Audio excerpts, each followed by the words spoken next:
আজকে আমরা দেখব management of nausea and vomiting of pregnancy and hyperemesis gravidarum. এটা হচ্ছে জিটিজি 69 গাইডলাইন এবং এটা পড়তে হবে জিটিজি থেকে। আর সবচেয়ে ইম্পর্টেন্ট কথা হচ্ছে এমআরসিজি পার্ট 2 এর জন্য এটা একটা এমন টপিক যে টপিক থেকে পরীক্ষাতে কোশ্চেন আসবে মানে আসবেই।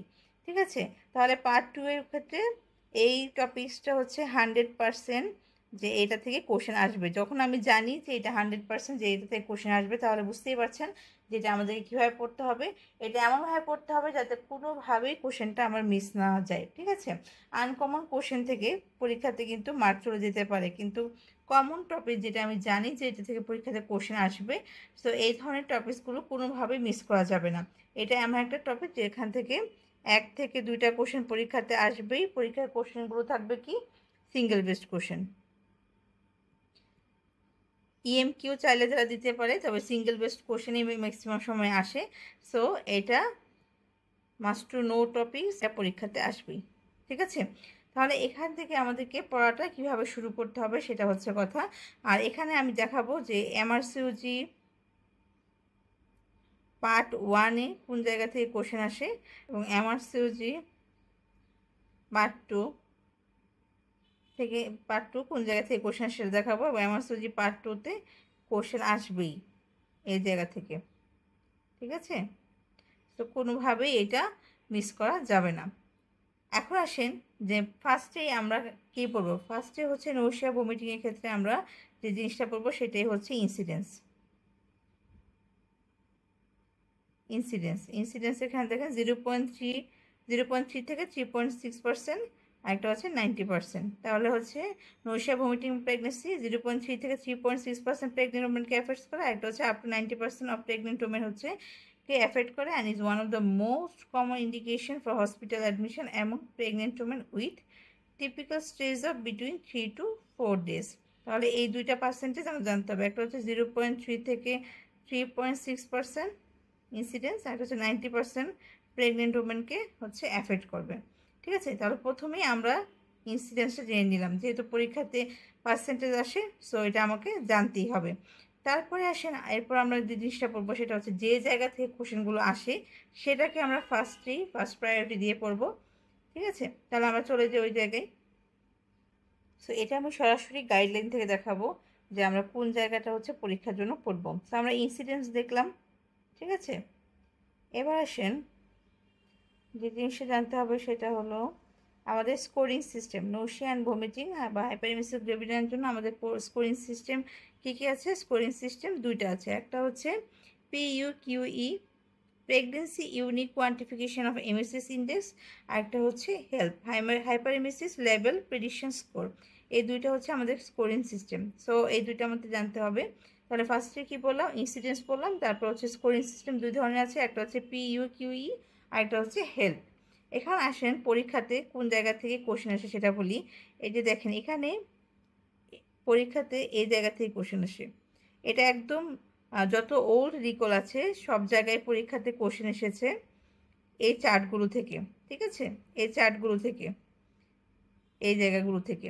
কিন্তু রিসেন্টলি একটা পরীক্ষাতে কোশ্চেন এসেছে এই জায়গা থেকে, মেবি জানুয়ারি 2025, এই জায়গা থেকে কোশ্চেন এসেছে। ঠিক আছে, তো জানুয়ারি 2025-এ কোশ্চেনটা এসেছে এই জায়গা থেকে। আর সবসময় কোশ্চেন আসে ওল্ড রিকলগুলোতে কোশ্চেন এসেছে এই জায়গা থেকে। এগুলো আমি বলবো, তারপর আমি আগে এটা বলে নিই। তাহলে আপনি যখন এই গাইডলাইনটা পড়তে যাবেন, এখানে যত বক্সগুলো আছে সব কিছু আপনাকে পড়তে হবে, যেহেতু এখান থেকে কোশ্চেন আসবে। সো এটা কোনোভাবেই মিস করা যাবে না। এখানে দেখেন PUQE 24 স্কোরিং সিস্টেমের মধ্যে এই তিনটা যে পরীক্ষাতে কোশ্চেন এসেছিলো সিঙ্গেল বেসড কোশ্চেনটা এসেছিলো যে এই নিচে এইগুলো অপশন দেওয়া ছিল 5টা, এবং কোনটা হচ্ছে এই স্কোরিং সিস্টেমের সাথে ইনক্লুডেড। ঠিক আছে, তাহলে এখানে দেখেন in the last 24 hours how long have you felt nauseated and sick to your stomach? এই কোশ্চেনটা। In the last 24 hours have you vomited or thrown up? In the last 24 hours how many times have you had retching or dry hips without breathing anything up? তাহলে এইগুলো দিয়ে হচ্ছে আমরা scoring করব। তাহলে এখানে যখন কোশ্চেনে অপশন দেওয়া ছিল একটা অপশন শুধুমাত্র এখান থেকে ছিল। ঠিক আছে, এখান থেকে ছিল, আর বাকিগুলো একটু ডিফারেন্ট ছিল। তাহলে আমাদেরকে আনসার করতে হবে কি যেটা হচ্ছে এখানে আমাদের কোশ্চেনের মধ্যে স্কোরিং সিস্টেমের মধ্যে ইনক্লুডেড, সেটা হচ্ছে আনসার করতে হবে। তাহলে দেখেন এই তিনটে আপনাকে জানতে হবে, যখন অপশন আসবে সে অপশন দেখে আপনি বুঝতে পারবেন যে কোনটা হচ্ছে আনসার হবে। ঠিক আছে, কারণ অপশন এখান থেকে একটা সঠিক আনসার একটা অপশন থাকবে আর বাকিগুলো হচ্ছে সবগুলো রং অপশন থাকবে। সো এই তিনটা খুব ভালো করে জানতে হবে এবং একদম মনে রাখতে হবে। এটা হচ্ছে জানুয়ারি 2025 এই জায়গা থেকে কোশ্চেন এসেছিল। এবার আসেন দেখেন স্কোরিং সিস্টেমে এটা হচ্ছে মাইল্ড 6, মডারেট হচ্ছে 7 to 12 আর সিভিয়ার হচ্ছে 13 to 15। ঠিক আছে, সো এটা মনে রাখতে হবে। হেল্প থেকে কখনো কোশ্চেন আসে নাই, তাহলে আমাদের কোশ্চেন এসেছে কোন জায়গা থেকে? এই পিইউ কিউ স্কোর থেকে সবসময় কোশ্চেন আসে। তারপর সব কিছু দেখে রাখবেন, যেহেতু পরীক্ষাতে কোশ্চেন আসে তাই কোনোভাবে এটা মিস করা যাবে না এই টপিকস। ঠিক আছে, তাহলে এটা আমরা জানলাম। এবার আসেন এই জায়গা, এটা হচ্ছে এমআরসিজি পার্ট 1-এর জন্য খুব ইম্পর্টেন্ট। এমআরসিজি পার্ট 1-এর জন্য এই জায়গাটা হচ্ছে ইম্পর্টেন্ট, যে কী কী অ্যান্টিএমিটিক আছে হাইপারমেসিস গ্রেভিটি পেশেন্টের জন্য। অ্যান্টিএমিটিক কী, ফার্স্ট লাইন কী, সেকেন্ড লাইন কী অ্যান্ড থার্ড লাইন কী, এগুলো হচ্ছে এমআরসিজি পার্ট 1 আসে। তাহলে এমআরসিজি পার্ট 1-এর জন্য হচ্ছে এতটুকু। যারা আমাদের এমআরসিজি পার্ট 1 কোর্সে আছে আমি তাদেরকে এই এতটুকু ছবি দিয়ে দিই। তো এইটা হচ্ছে এমআরসিজি পার্ট 1-এর জন্য। এখানে আপডেট হয়েছে এই লাইনটা। ঠিক আছে, নিউ আপডেট হয়েছে এই লাইনটা। আগে ছিল সাইক্লিজিন, প্রোক্লোরপ্যারাজিন, প্রোমিথাজিন আর ক্লোরপ্যারাজিন। ঠিক আছে, আর নতুন এখন আপডেট হয়েছে এটা doxylamine and pyridoxine, vitamin B6, 20/20 mg per oral at night, increase to additional 10/10 mg in morning and 10/10 mg at lunch time if required. So এই দুইটা জানতেই হবে। এটা হচ্ছে একদম ফার্স্ট লাইনের প্রথম ড্রাগই হচ্ছে এটাই আপডেট হয়েছে নতুন। ঠিক আছে, সো এগুলো হচ্ছে এমআরসিজি পার্ট 1 পার্ট 2 দুজনে জানতে হবে। পার্ট 1-এ এই জায়গা থেকে কোশ্চেন আসে, মানে এমআরসিজি পার্ট 1 সুপারফিশিয়াল কোশ্চেন আসে। সো অ্যান্টিএমিটিক ড্রাগগুলোর নাম জানতে হবে। তারপর সেকেন্ড লাইনে কী কী আছে, মেটোক্লোপ্রামাইড, ডমপেরিডন, অনডেনসেটন, এগুলো লাগবে। থার্ড লাইনে আছে হাইড্রোকর্টিসন। ঠিক আছে, তাহলে এগুলো এমআরসিজি পার্ট 1-এর জন্য লাগবে, পার্ট 2 তো লাগবে। এবার আসেন এই জায়গায়, treatment algorithm for nausea, vomiting of pregnancy and hyperemesis gravidarum in primary care and emergency department and inpatient care. So যেহেতু এই জায়গা থেকে কোশ্চেন আসে আপনারা এগুলো একটু রিডিং দিবেন। ঠিক আছে, মেনলি হচ্ছে এই চার্টগুলো থেকে কোশ্চেন বেশি আসে। যতগুলো ওল্ড রিকল আছে সব জায়গায় এইখান থেকে স্কোরিং থেকে কোশ্চেন এসেছে। ম্যানেজমেন্টটা আসলে আমরা কীভাবে করি, যদি pregnancy unique quantification of MSc score 3 থেকে 12-এর মধ্যে থাকে এবং নো কমপ্লিকেশন হয়, তাহলে আমাদের ম্যানেজমেন্ট করতে হবে ইন কমিউনিটি। এটা হচ্ছে পরীক্ষাতে অনেকবার কোশ্চেন এসেছে। ঠিক আছে, তাহলে যদি 3 থেকে 12 এবং নো কমপ্লিকেশন থাকে তাহলে ম্যানেজ ইন কমিউনিটি। যদি score more or equal 13 with no complication থাকে তাহলে হবে কি refer for ambulatory day care management. আর যদি এনি রেড ফ্ল্যাগ, যেগুলো রেড ফ্ল্যাগ এই সিমটম বা এইগুলো থাকে, সমস্যাগুলো থাকে, তাহলে রেফার ফর ইনপেশেন্ট ম্যানেজমেন্ট। প্রথম হাইলাইটেড জিনিস হচ্ছে এই তিনটা, যে আমি কাকে কোন জায়গায় হচ্ছে কীভাবে ম্যানেজ করব সেটা জানাটা, কোন স্কোর থাকলে কীভাবে ম্যানেজ করব। তাহলে 3 থেকে 12 এবং নো কমপ্লিকেশন কমিউনিটিতে, যদি more equal 13 with no complication থাকে তাহলে অ্যাম্বুলেটরি ডে কেয়ার ম্যানেজমেন্ট হবে। যদি তার স্কোর ধরেন 12 আছে কিন্তু তার রেড ফ্ল্যাগ সাইন আছে, এই ধরনের পেশেন্টের ক্ষেত্রে অবশ্যই তাকে ইনপেশেন্ট ম্যানেজমেন্ট করতে হবে। যার ক্ষেত্রে রেড ফ্ল্যাগ সাইন থাকুক সরাসরি আমাদের ম্যানেজমেন্ট হবে ইনপেশেন্ট ম্যানেজমেন্ট। ঠিক আছে, তাহলে এইটা হচ্ছে, এগুলো অনেকবার পরীক্ষাতে এসেছে, যেহেতু বললাম যে প্রতি সেশনে এই জায়গা থেকে কোশ্চেন আসে। সো এগুলো অনেকবার পরীক্ষাতে কোশ্চেন এসেছে এবং এই জায়গাটা থেকেই বেশিরভাগ কোশ্চেনটা আসে। সো দেখেন আমাদের কমিউনিটি ম্যানেজমেন্ট কী হবে, অ্যান্টিএমিটিক থেরাপি দিব, সব লাইন পড়বেন, সবগুলো ওয়ার্ড পড়বেন। Reassure re safety of all guideline recommended antiemetics. তাহলে আমরা ইন কমিউনিটিতে অ্যান্টিএমিটিক থেরাপি দিব, support and reassure, encourage oral hydration, offer dietary advice, eat little and often to prevent an empty stomach, consider use of laxative if required, prescribe histamine, type 2 receptor blockers or proton pump inhibitors if women develop GORD, gastroesophageal reflux disease. আরেকটা হচ্ছে mental health assessment, referral to perinatal mental health service where required, যখন দরকার লাগবে তখন আমাদেরকে mental health অ্যাসেসমেন্টের জন্য refer করতে হবে। ঠিক আছে, কোথায় রেফার করব? পেরিনেটাল মেন্টাল হেলথ সার্ভিস, এই জায়গায়। সো এগুলো হচ্ছে আমাদের কমিউনিটি ম্যানেজমেন্ট। এবার আসেন কমিউনিটি ম্যানেজমেন্টে আমরা রিঅ্যাসেস করব 24 থেকে 72 আওয়ার্স। যদি দেখি ইমপ্রুভিং, তাহলে হচ্ছে আমরা এটা কন্টিনিউ করব। আর যদি দেখি যে মিনিমাল অর নো ইমপ্রুভমেন্ট, তখন আমাদের দেখেন অ্যাড সেকেন্ড অথবা থার্ড ইন্টিমেটিক, মানে আমার সেকেন্ড লাইন অথবা থার্ড লাইন ইন্টিমেটিকে চলে যেতে হবে। When after treating add drugs as oppose to replacing them, many women require more than one antiemetic, refer for inpatient management if red flags. So যদি আমাদের improvement না থাকে তাহলে আমরা কী কী করব সেটা হচ্ছে এখানে দেওয়া আছে। ঠিক আছে, এটা হচ্ছে আমাদের কমিউনিটি ম্যানেজমেন্টের ওভারঅল। এবার আসেন আমাদের যখন score more equal 13 with no complication থাকবে, সেক্ষেত্রে আমরা কি করব? এই দেখেন এখানে বলছে যে পেশেন্টের আর কী কী থাকতে পারে। Inability to tolerate oral intake, community measures fail হবে। যদি দেখেন যে কোনো পেশেন্টের স্কোর আছে 12, ঠিক আছে, স্কোর হচ্ছে 12 উইথ নো কমপ্লিকেশন, বাট তার ম্যানেজমেন্ট হচ্ছে ফেল হয়েছে, সেক্ষেত্রে কিন্তু পেশেন্ট চলে যাবে অ্যাম্বুলেটরি ডে কেয়ারে। দেখেন কমিউনিটি মেজার্স যদি ফেল করে তাহলে আমাকে পেশেন্টকে রেফার করতে হবে কোথায়? অ্যাম্বুলেটরি ডে কেয়ার ম্যানেজমেন্টে। তো এটা জেনে রাখতে হবে। এবার আসে এনি রেড ফ্ল্যাগ, যত স্কোরই থাকুক না কেন, যদি রেড ফ্ল্যাগের কোনো সাইন থাকে সেক্ষেত্রে পেশেন্টকে আমার ইনপেশেন্ট ম্যানেজমেন্ট করতে হবে।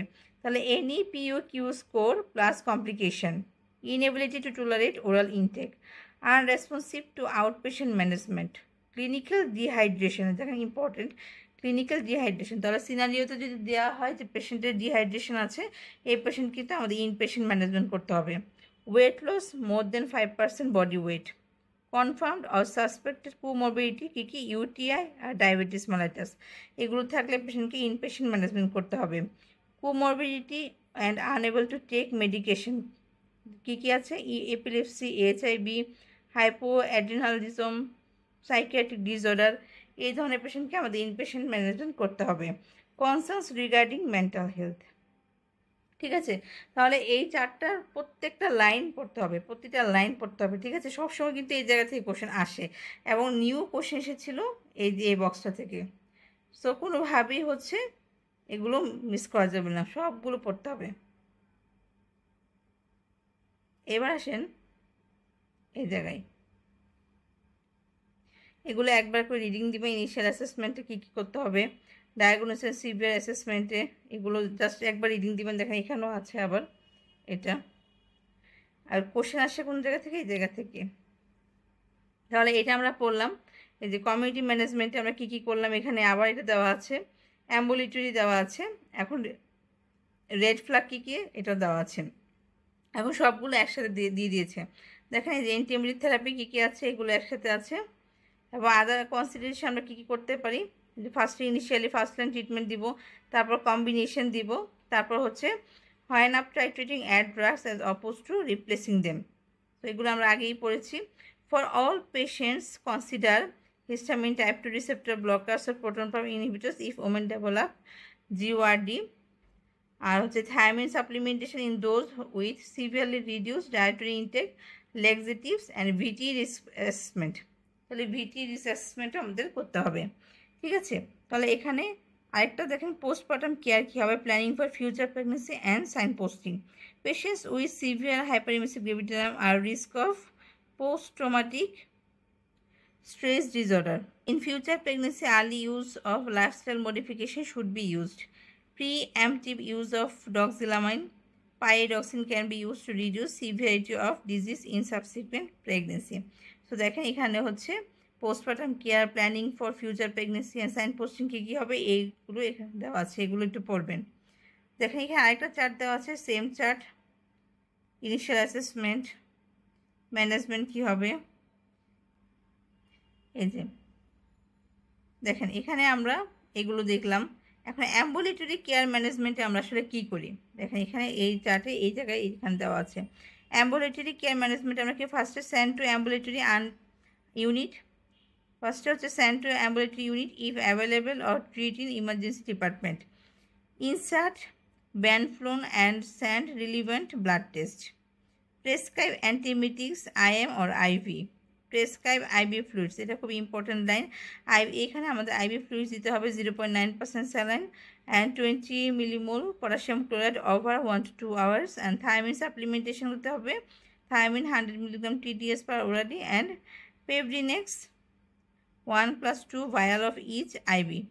তাহলে এটা হচ্ছে আমাদের অ্যাম্বুলেটরি ডে কেয়ার ম্যানেজমেন্ট। তাহলে আমরা কমিউনিটি ম্যানেজমেন্টে কী করবো দেওয়া আমরা পড়েছি, অ্যাম্বুলেটরিতে আমাদের কী কী দিতে হবে সেটা আমরা দেখেছি। এখানে আমাদের সব কিছু অ্যান্টিবায়োটিক IM অথবা IV দিতে হবে, ফ্লুইড দিতে হবে, থায়ামিন দিতে হবে, আর হচ্ছে আমাদের টেস্ট পাঠাতে হবে। এটা হচ্ছে আমাদের অ্যাম্বুলেটরি ডে কেয়ার ম্যানেজমেন্ট, আর এগুলো আমরা আগেই পড়েছি। এরপর আসেন এই চার্টে এগুলো পড়া হয়েছে, এটা পড়া হয়েছে, রেড ফ্লাক্স পড়া হয়েছে।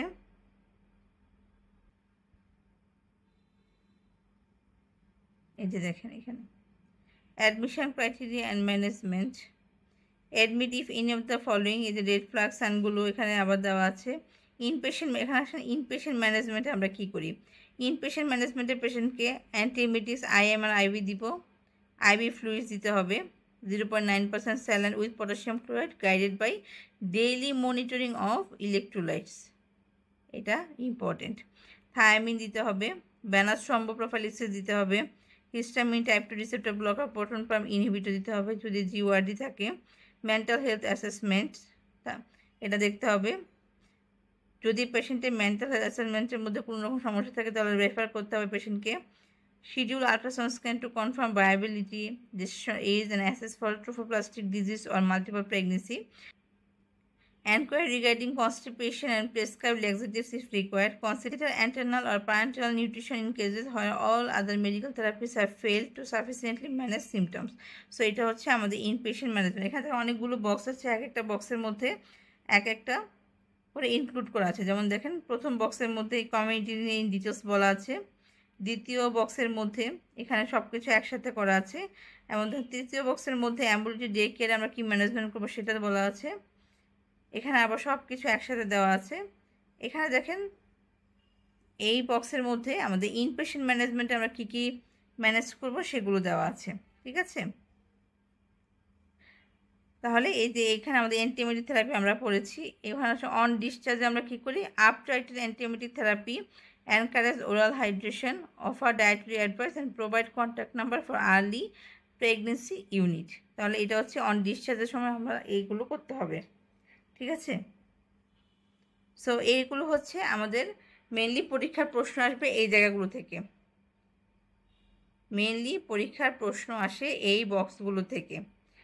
এই 4-5টা বক্সের ভিতরে সব দেওয়া আছে, আপনি কমিউনিটি ম্যানেজমেন্ট কীভাবে করবেন, অ্যাম্বুলেটরি ডে কেয়ার ম্যানেজমেন্ট কী কী করতে হবে, এবং ইনপেশেন্ট ম্যানেজমেন্ট কী কী করতে হবে, কখন করতে হবে এবং কাদের ক্ষেত্রে করতে হবে, সব কিছু এখানে দেওয়া আছে। এবং আমরা হচ্ছে PUQE স্কোরিং সিস্টেমে আমাদের কী কী ইনক্লুডেড, কী কী কোশ্চেন করে আমাদের স্কোর করতে হবে, এবং হচ্ছে হেল্প, আরেকটা হচ্ছে হেল্প হাইপারএমেসিস লেভেল প্রেডিকশনস করে, এই দুইটা স্কোরিং আমরা হচ্ছে করি এক্ষেত্রে। এবং PUQE স্কোরটা হচ্ছে মেনলি ইম্পর্টেন্ট। সো এটা আমাদের পড়তে হবে। অ্যান্টিবায়োটিক ড্রাগস কী কী আছে সেগুলো আমাদের জানতে হবে। এটা হচ্ছে এমআরসিজি পার্ট 1-এর জন্য, এবং এমআরসিজি পার্ট 2তেও পরীক্ষাতে প্রশ্ন আসতে পারে এই অ্যান্টিবায়োটিক ড্রাগ থেকে, ঠিক আছে। এখন আসেন একটা ইম্পর্টেন্ট জিনিস বলি, সেটা হলো এমআরসিজি পার্ট 1-এ এই জায়গা থেকে কোশ্চেন আসে, আরেকটা কোশ্চেন আসে যে পেশেন্টের হাইপারএমেসিস গ্রেভিডারাম এবং TSH T4 T3 বেশি, TSH কম, সো পেশেন্ট হচ্ছে হাইপারথাইরয়েডিজম।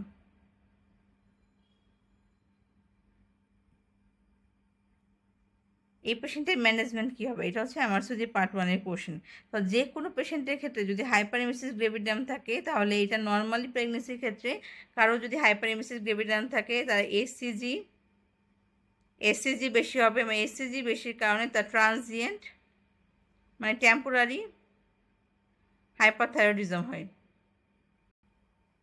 ঠিক আছে। তাহলে ট্রানজিয়েন্ট হাইপারথাইরয়েডিজম হবে। এই ধরনের পেশেন্টের ক্ষেত্রে আমরা ট্রিটমেন্ট কী করবো, অপশনে থাকে যে আমরা পেশেন্টের হাইপারথাইরয়েডিজমের ট্রিটমেন্ট করব, আমরা পেশেন্টের হাইপারএমেসিস গ্রেভিডারামের ট্রিটমেন্ট করব। আমরা পেশেন্টের এই যে হাইপারথাইরয়েডিজমের ড্রাগের অপশন দেওয়া থাকে যে কী কী ড্রাগ দেওয়া আমরা দিব সেগুলো। তাহলে আমাদের ফার্স্ট ট্রিটমেন্টে হচ্ছে আমরা পেশেন্টকে ট্রিটমেন্ট করব হাইপারেমেসিস গ্রেভিডারামের। যখন পেশেন্টের হাইপারেমেসিস গ্রেভিডারাম ভালো হয়ে যাবে তখন পেশেন্টের এই ট্রানজিয়েন্ট হাইপারথাইরয়েডিজমও নর্মাল হয়ে যাবে। ঠিক আছে, তাহলে আমাদের মেন কাজ হচ্ছে হাইপারেমেসিস গ্রেভিডারাম ট্রিটমেন্ট করা। এটা হচ্ছে পরীক্ষার কোশ্চেন এমআরসিজি পার্ট 1-এর। তাহলে এমআরসিজি পার্ট 1-এ অ্যান্টিবায়োটিক থেকে কোশ্চেন আসবে আর এই জায়গা থেকে কোশ্চেন আসবে। আর এমআরসিজি পার্ট 2-তে এটা তো আছেই, সাথে এমআরসিজি পার্ট 2-র মেইনলি কোশ্চেন আসে এই বক্সগুলো থেকে। ঠিক আছে, এবং পরীক্ষাতে কোশ্চেন আসে মানে আসবেই পরীক্ষাতে, সো এটা কোনোভাবেই মিস করা যাবে না। এবং এটা নতুন আপডেট হয়েছে, সো আপডেটটাই পড়তে হবে।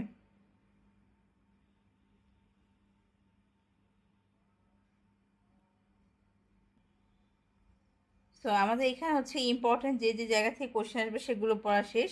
এবার আর কিছু তথ্য জানি, সেটা হচ্ছে আমরা প্রথমে বলেছিলাম ইনসিডেন্স হচ্ছে 0.3 থেকে 3.6%, 90% প্রেগনেন্ট ওমেনকে অ্যাফেক্ট করে। ঠিক আছে, এবার আসেন এই যে থাইরয়েড ডিসফাংশন হয় কত পার্সেন্ট, যে ট্রানজিয়েন্ট হাইপারথাইরয়েডিজমের কত পার্সেন্ট হতে পারে, 66%। তাহলে 66% হচ্ছে ট্রানজিয়েন্ট হাইপারথাইরয়েডিজম করে বা থাইরয়েড ডিসফাংশন করে।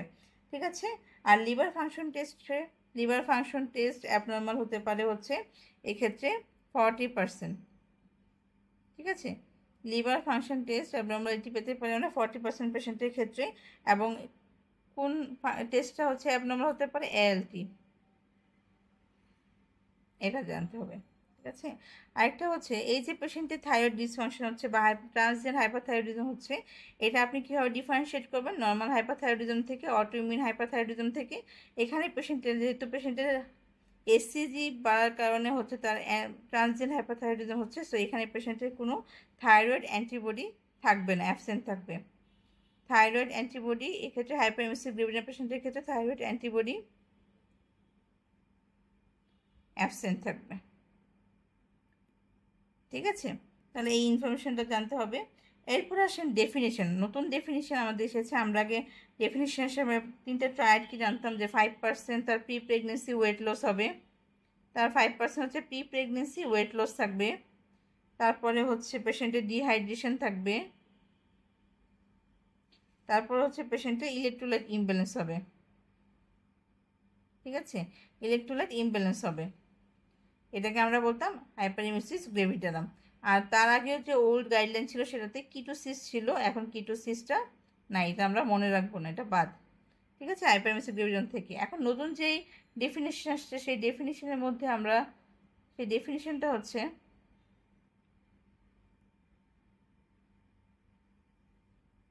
hyperemesis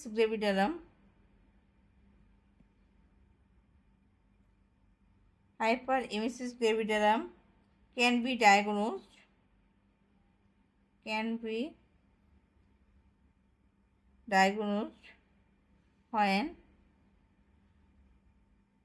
symptoms start in early pregnancy,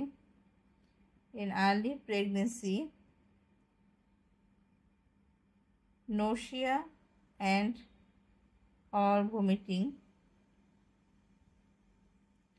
are severe enough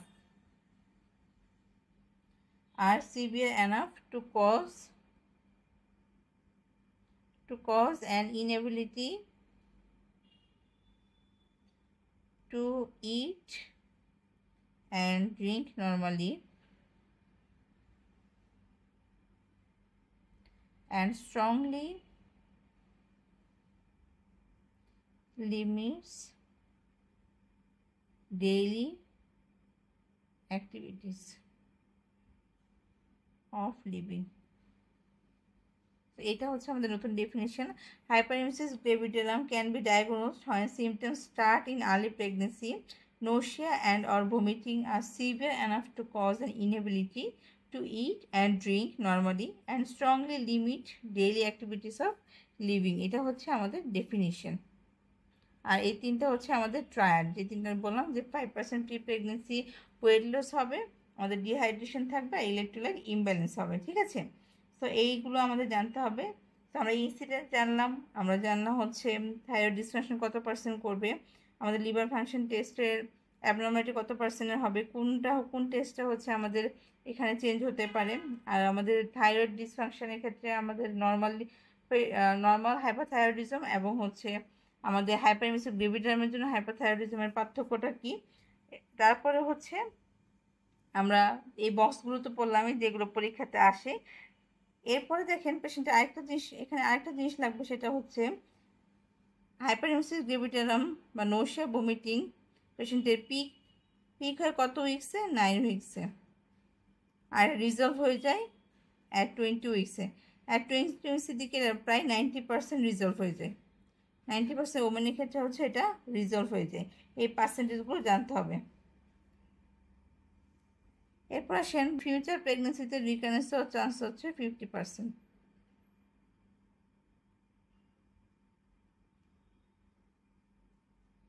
এবার আসেন হাইপারএমিসিস গ্রেভিডারাম পেশেন্টের থ্রম্বোপ্রোফাইলিসিস আপনি কতদিন পর্যন্ত দিবেন? Up to discharge. তার মানে যতদিন অ্যাডমিট থাকবে ততদিনই সে হচ্ছে থ্রম্বোপ্রোফাইলিসিস পাবে। ঠিক আছে, এটা আরেকটা জিনিস বলবো, সেখানটা হচ্ছে যদি কোনো পেশেন্ট ওরাল ড্রাগ নিতে না চায়, ঠিক আছে, যদি কোনো পেশেন্ট সে অ্যান্টিমিটিক অ্যাভয়েড করতে চায়,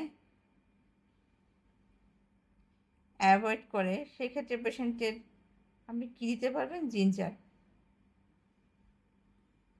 জিঞ্জার অ্যাডভাইস করতে পারবেন। আচ্ছা, এইগুলো হচ্ছে পরীক্ষার জন্য ইম্পর্টেন্ট। সো ইম্পর্টেন্ট জিনিসগুলো বলে দিলাম। আর এই বক্সগুলো হচ্ছে পরীক্ষার কোশ্চেন। সো এতক্ষণ যে বক্সগুলো দেখালাম সেগুলো হচ্ছে পরীক্ষার কোশ্চেন, সাথে এই ইনফরমেশনগুলো জেনে রাখবেন। ঠিক আছে, তাহলে এটা হচ্ছে আমাদের নৌশিয়া ভমিটিং থেকে বা হাইপারএমিসিভ গ্রেভিডারাম থেকে হচ্ছে আমাদের পড়তে হবে। এমআরসিজি পার্ট 2 এর জন্য হচ্ছে এই সব কিছু পড়তে হবে। পার্ট 1 এর জন্য জাস্ট অ্যান্টিএমিটিক কী আছে এটা আমাদের জানতে হবে। আরেকটা কোশ্চেন আমি বলে দিয়েছি, সেটা আমাদের জানতে হবে। ঠিক আছে, আর মেনলি এমআরসিজি পার্ট 2তে এই সবগুলো বক্স খুব ভালো করে পড়তে হবে। প্রত্যেকটা বক্সে কোন কোন জায়গায় কী ম্যানেজমেন্ট হবে সেগুলো পড়তে হবে। স্কোরিং সিস্টেমে কী আছে সেগুলো পড়তে হবে। এগুলো হচ্ছে পরীক্ষাতে আসে। এবার আসে আমরা কিছু কোশ্চেন সলভ করি, যেভাবে আমাদের পরীক্ষাতে আসবে যাতে আমরা সেভাবে অভ্যস্ত হতে পারি। তাহলে দেখেন এখানে কোশ্চেন আছে একটা, 7 week pregnant women presence with persistent nausea, PUQE score দেওয়া আছে 8, occasional vomiting, can tolerate small sips of fluids, some mild snakes, no significant weight loss or dehydration. Which is the most appropriate initial management per guidelines? তাহলে আমরা কি দেখেছিলাম যে score যদি 12 পর্যন্ত থাকে তাহলে সেটা হচ্ছে আমাদের কমিউনিটিতে আমরা ম্যানেজমেন্ট করতে পারবো। এখানে দেখেন পেশেন্ট টলারেট করতে পারছে small sips of fluids and some small snacks. So আমরা এটাও আমাদের হচ্ছে কমিউনিটিতে ম্যানেজমেন্টের জন্য এই ক্রাইটেরিয়াটাও আমাদের যাচ্ছে। সাথে হচ্ছে পেশেন্টের যেহেতু ওয়েট লস বা ডিহাইড্রেশন নাই, কোনো রেড ফ্লাক্সের নাই, তাই আমাদের হচ্ছে কোনো রকম ইনপেশেন্ট ম্যানেজমেন্টে যেতে হবে না। যখন পেশেন্ট আমাদের ওরালি টলারেট করতে না পারবে, পেশেন্টের স্কোর 13 বা তার চেয়ে বেশি থাকবে, সেই ধরনের পেশেন্টের ক্ষেত্রে আমরা কি অ্যাম্বুলেটরি ডে কেয়ার ম্যানেজমেন্ট করতে হবে। সো আমাদের এখানে যেহেতু পেশেন্টের ক্রাইটেরিয়াগুলো সবগুলো কমিউনিটি ম্যানেজমেন্টের সাথে যাচ্ছে, সো আমাদের এখানে পেশেন্টের ম্যানেজমেন্ট করতে হবে কমিউনিটি ম্যানেজমেন্ট। ঠিক আছে, তাহলে কমিউনিটি ম্যানেজমেন্টে আমাদের কী ছিল? পেশেন্টকে হচ্ছে আমরা অ্যান্টিএমিটিক থেরাপি দিব। এই যে দেখেন, advice dietary changes, ginger, acupressure, avoid iron, এগুলো আমাদের ছিল না। অ্যাড অ্যান্টিহিস্টামিন, প্রোমিথাজিন, মেটোক্লোপামাইড, এটা ছিল না। Initiate IV fluids, correct electrolytes, ইটারনাল ফিডিং, এটা আমাদের ছিল না। এটা হচ্ছে আমাদের অ্যাম্বুলেটরি ডে কেয়ারের। ঠিক আছে, তারপর প্রেসক্রাইব অনডেনসেটন, কর্টিকোস্টেরয়েড, এটা হচ্ছে আমাদের ইয়ের সাথে যাবে না। কমিউনিটি স্ট্যান্ডার্ড ফার্স্টেই আমাদের ম্যানেজমেন্ট কী থাকবে? ফার্স্ট ম্যানেজমেন্টই হচ্ছে আমাদের অ্যান্টিএমিটিক থেরাপি। সো ওরাল পাইরোক্সিন আর ডক্সিলামিন হচ্ছে এখানে এটা আনসার। আমরা অ্যান্টিএমিটিক থেরাপিতে যাব। ঠিক আছে, তাহলে এটা আনসার হচ্ছে বি। সবসময় মনে রাখবেন এমআরসিজি পার্ট 2 এর ক্ষেত্রে অবশ্যই সিরিয়াল মেনটেন করতে হবে। যেভাবে গাইডলাইনে সিরিয়াল দেওয়া আছে সেভাবে আপনি সিরিয়াল অনুযায়ী ফার্স্ট থেকে আপনার এই ম্যানেজমেন্টে যেতে হবে, ঠিক আছে? সবসময় কোশ্চেন থাকবে নেক্সট ম্যানেজমেন্ট, বেস্ট ম্যানেজমেন্ট, এগুলো খেয়াল করতে হবে। সো সিরিয়াল মেনটেন করতে হবে। সো আমাদের এখানে ছিল অ্যান্টিবায়োটিক থেরাপি, যেহেতু আমাদের কমিউনিটি ম্যানেজমেন্ট করবো, সো অ্যান্টিবায়োটিক থেরাপিটা হচ্ছে আমাদের আনসার হবে। বাকিগুলো দেখেন অপশনে যেভাবে দেওয়া আছে সেগুলোর সাথে সবগুলো ম্যাচ করছে না। সো আমাদের অপশন বিতে হচ্ছে একমাত্র এখানে পারফেক্ট অপশন, ঠিক আছে? তাহলে আনসার কী হবে? আনসার হবে বি। এবার আসেন পরের কোশ্চেনে যাই। 10-week pregnant patient report severe nausea. এখানে দেখেন PUQ স্কোর কত দেওয়া আছে? মোর দেন 13। frequent vomiting, 7% weight loss, signs of dehydration. She is unable to maintain oral intake. Her blood tests show electrolyte imbalance. What is the next most appropriate step in management? এই পেশেন্টের dehydration আছে, weight loss আছে, so পেশেন্টে আমাকে এখানে red flag sign আছে। So পেশেন্টকে আমার কি ইনপেশেন্ট ম্যানেজমেন্ট করতে হবে। সো ইনপেশেন্ট ম্যানেজমেন্টের ক্ষেত্রে আমাদের ট্রিটমেন্টের কী ছিল? ইনপেশেন্ট ম্যানেজমেন্টে আমাদের ট্রিটমেন্টে ছিল পেশেন্টকে আমাদের IV ফ্লুইডস, কারেক্ট ইলেকট্রোলাইটস, ইটারনাল ফিডিং করতে হবে।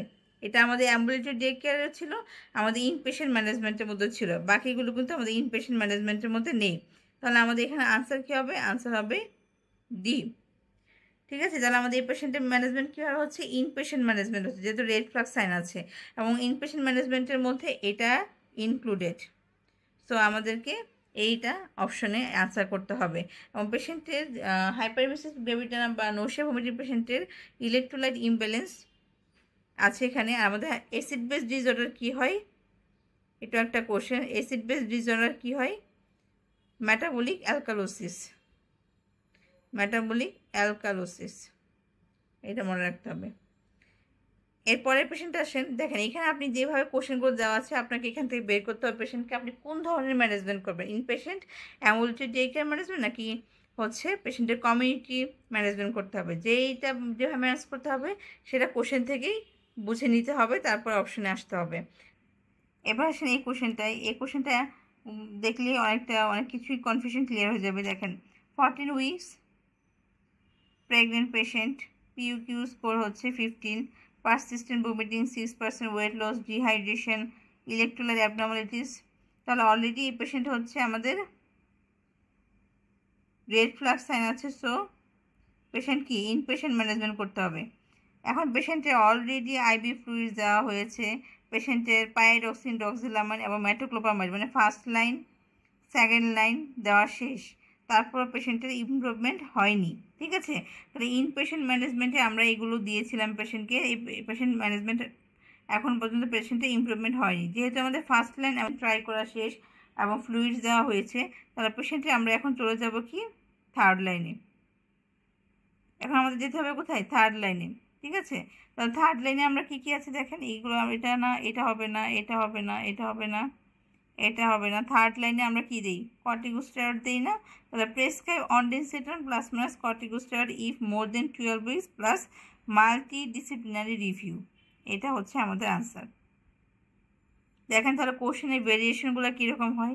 যখন আপনি একটা গাইডলাইন ফার্স্টে ভালো করে পড়বেন, তারপর যখন কোশ্চেনগুলো প্র্যাকটিস করতে যাবেন তখন আপনি বুঝতে পারবেন যে আপনাকে আসলে কীভাবে আনসার করতে হবে। সো এক একটা কোশ্চেন এক এক রকম এবং এইগুলো এই পরীক্ষাতে এইভাবেই কোশ্চেনগুলো আসে। সো ফার্স্টে গাইডলাইন পড়বেন, তারপর হচ্ছে কোশ্চেন প্র্যাকটিস করবেন, তখন আপনার কাছে সব কিছু ইজি হয়ে যাবে। সো হাইপারএমিসিস গ্রেভিটানাম যা যা বলেছি সেগুলোই হচ্ছে পরীক্ষার প্রশ্ন, এগুলো ভালো করে পড়তে হবে।